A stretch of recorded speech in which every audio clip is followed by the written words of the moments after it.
后来即摆是这个高山高丽菜的采收期，但是南投仁爱乡的合作村要甲菜运落山是惊险万分，因为进前落大雨，山区有未少的路基挖空，村长提报灾害抢修，但是乡公所拢无来修理，村民为着要甲高丽菜运落山，只好驶着大货车冒险通过路基挖空的路段，实在是危险甲袂讲理。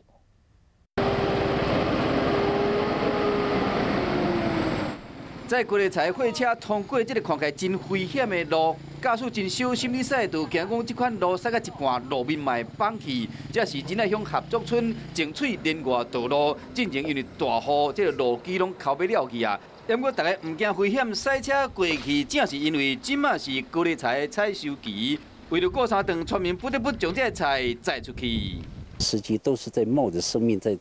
开这条路，一个晚上里面2、3台、3、4台在跑，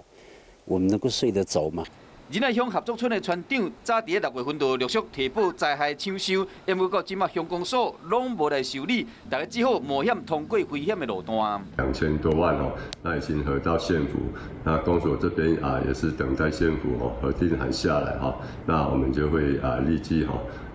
赶工去把它修复。 当地村民希望讲，要赶紧修理，无嘛爱斗一寡安全措施，增加安全性，才袂互因为菜赌性命。